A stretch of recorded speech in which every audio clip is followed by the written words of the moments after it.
Dominus vobiscum. Sahabat peradaban kasih ekologis yang terkasih, selamat berjumpa dalam renungan harian bersama saya, Romo Alois Budi Purnomo PR, melalui channel ini. Semoga panjenengan selalu sehat, tetap semangat tanpa sambat, dan selalu bahagia. Kebahagiaan yang bersumber dari Tuhan Allah kita. Mari kita awali perjumpaan kita dengan bersatu di dalam doa. Dalam nama Bapa dan Putra dan Roh Kudus. Amin. Allah Bapa, sumber kekudusan, Engkau senantiasa memelihara kami dengan aneka karunia.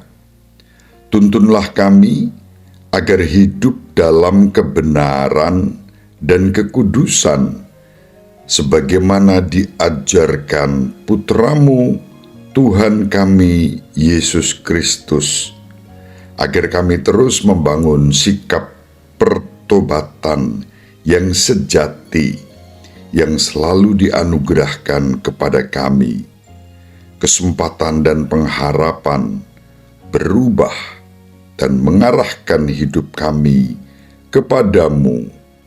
Demi Kristus yang hidup dan berkuasa bersama Dikau dalam persatuan Roh Kudus, Allah yang Maha Esa Tritunggal Maha Kudus, sepanjang segala masa. Amin. Dalam nama Bapa dan Putra dan Roh Kudus. Amin. Sahabat peradaban kasih ekologis yang terkasih, kita masih melanjutkan membaca surat Rasul Paulus kepada jemaat di Efesus. Kali ini kita membaca bab 4 ayat. Kali ini kita membaca bab 4 ayat 7 sampai 16. Saudara-saudara, kepada kita masing-masing telah dianugerahkan kasih karunia menurut ukuran pemberian Kristus. Itulah sebabnya kitab suci berkata, tatkala naik ke tempat tinggi, ia membawa tawanan-tawanan, ia memberikan pemberian-pemberian kepada manusia. Bukankah ia telah naik, berarti bahwa ia juga telah turun ke bagian bumi yang paling bawah. Dia yang telah turun itu, dialah pula yang telah naik jauh lebih tinggi daripada semua langit untuk memenuhi segala sesuatu. Dialah juga yang memberikan baik rasul-rasul maupun nabi-nabi, baik pewarta Injil, gembala umat, maupun pengajar. Semuanya itu untuk memperlengkapi orang-orang kudus bagi tugas pelayanan, bagi pembangunan tubuh Kristus. Dengan demikian, akhirnya kita semua akan mencapai kesatuan iman dan pengetahuan yang benar tentang Anak Allah, kedewasaan penuh, dan tingkat pertumbuhan yang sesuai dengan kepenuhan Kristus. Dengan demikian, kita bukan lagi anak-anak kecil yang diombang-ambingkan oleh rupa-rupa angin pengajaran atau oleh permainan palsu dalam kelicikan mereka yang menyesatkan. Sebaliknya, dengan berpegang teguh pada kebenaran dalam kasih, kita bertumbuh dalam segala pertumbuhannya guna membangun diri dalam kasih. Itulah tubuh yang rapi tersusun dan diikat menjadi satu oleh pelayanan semua bagiannya sesuai dengan kabar pekerjaan tiap-tiap anggota. Demikianlah sabda Tuhan. Syukur kepada Allah.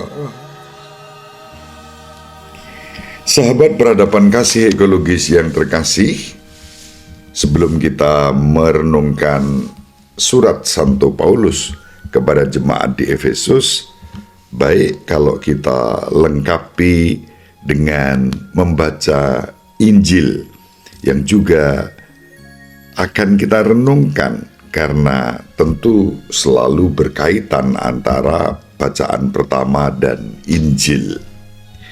Injil yang diwartakan kepada kita pada hari ini adalah Injil Lukas, bab 13 ayat 1 sampai 9. Pada waktu itu, beberapa orang datang kepada Yesus dan membawa kabar tentang orang-orang Galilea yang dibunuh Pilatus, sehingga darah mereka tercampur dengan darah kurban yang mereka persembahkan.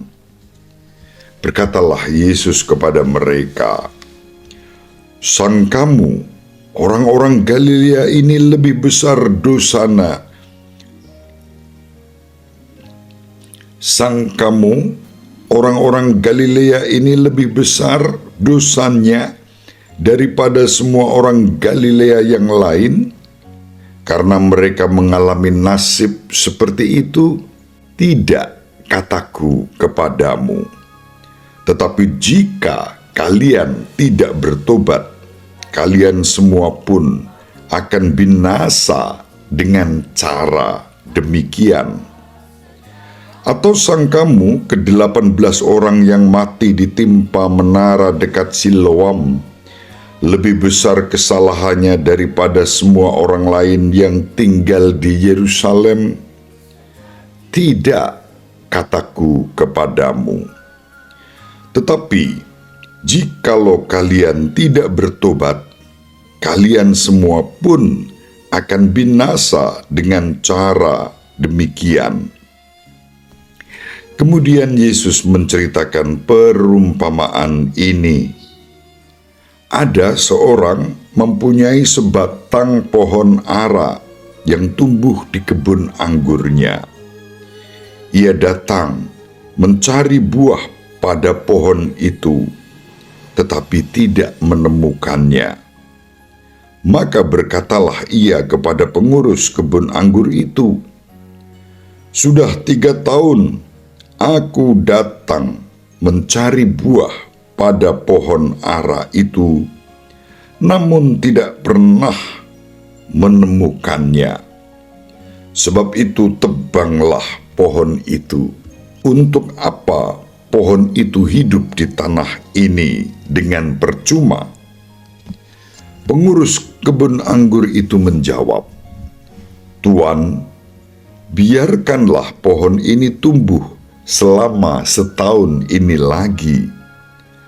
Aku akan mencangkul tanah sekelilingnya dan memberi pupuk kepadanya.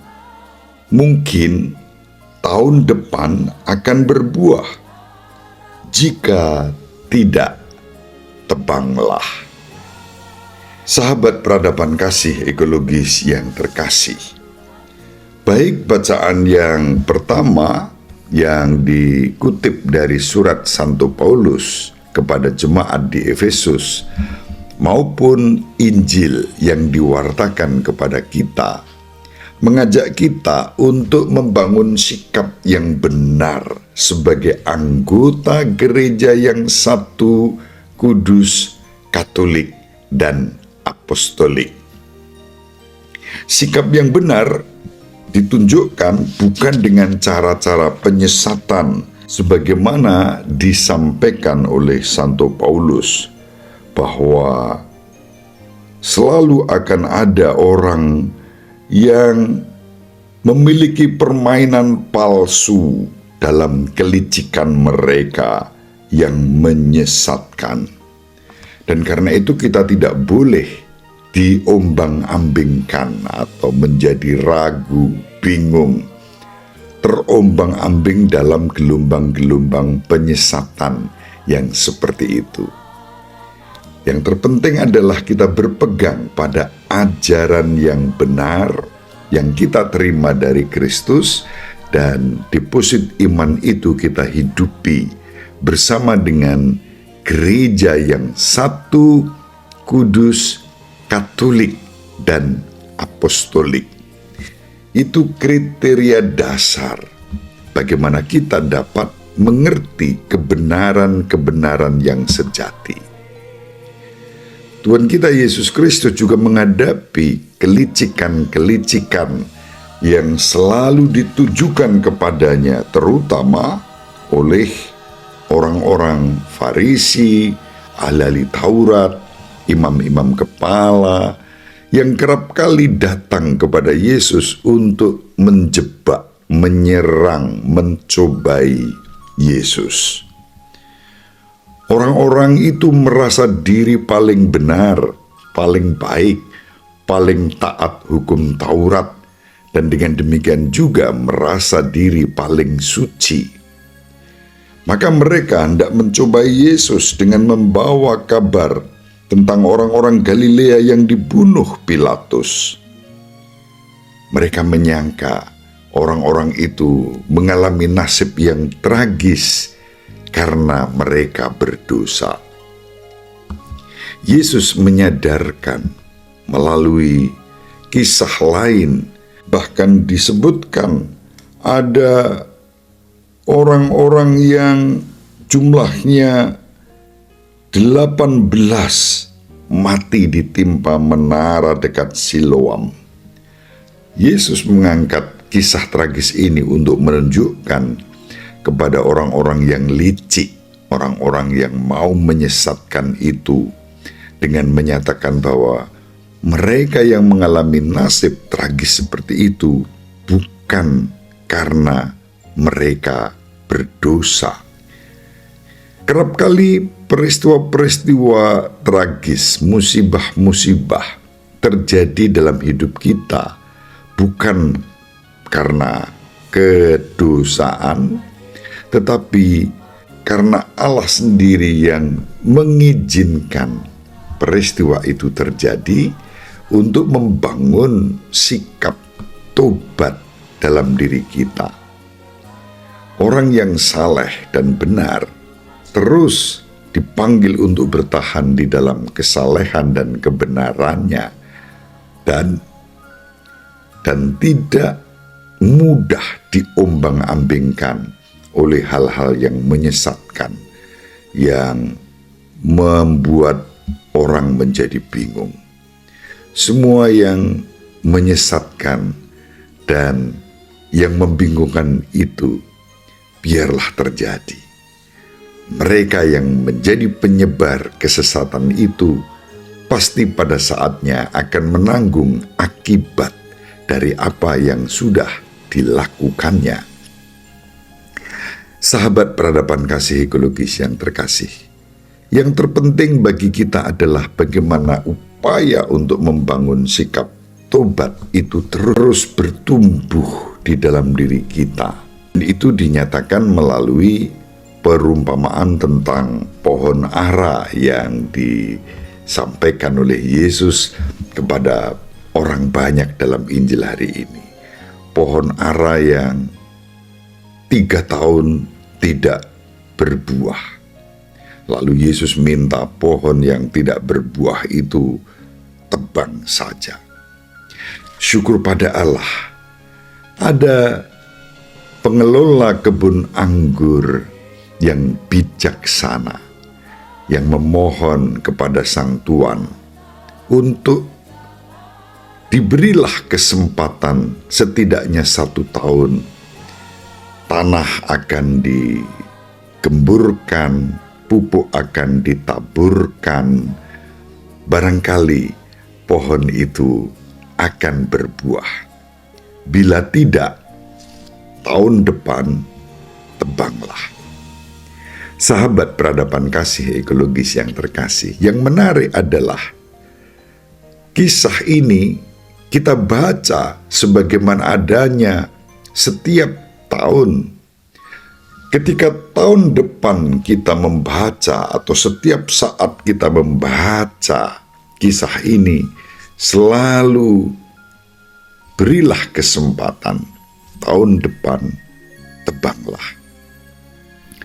Apakah pohon itu sungguh-sungguh ditebang? Tidak. Inilah pengharapan akan kasih karunia, kasih kerahiman yang selalu dilimpahkan kepada kita. Setiap saat kesempatan itu selalu diperbaharui. Kasih kerahiman Allah selalu dinyatakan kepada kita. Maka sama seperti yang disampaikan oleh Santo Paulus di dalam suratnya kepada umat di Efesus, kita diajak untuk berpegang teguh pada kebenaran dalam kasih, agar kita bertumbuh dalam segala hal menuju Kristus Sang Kepala. Darinya seluruh tubuh menerima pertumbuhannya guna hidup di dalam kasih. Kita dipanggil untuk terus-menerus tinggal di dalam Kristus yang menjadi sumber pengharapan kita. Mari kita arahkan pandangan kita hanya kepada kasih Kristus yang selalu dicurahkan kepada kita, agar kita senantiasa bertumbuh di dalam iman yang benar melalui gereja Kristus yang satu, kudus, katolik, dan apostolik. Semoga bermanfaat. Ibu Maria dan Bapak Yusuf selalu mendoakan kita.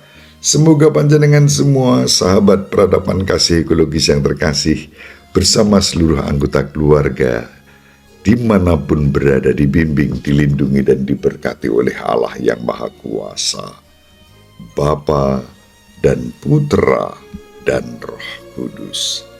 Amin. Terima kasih, salam sehat, tetap semangat tanpa sambat, selalu bahagia kebahagiaan yang bersumber dari Tuhan Allah kita. Salve, shalom, salam sejahtera, berkah dalam. Sahabat peradaban kasih yang terkasih, sampai jumpa pada episode berikutnya. Terima kasih atas kebersamaan kita. Salam peradaban kasih ekologis, berkah dalam.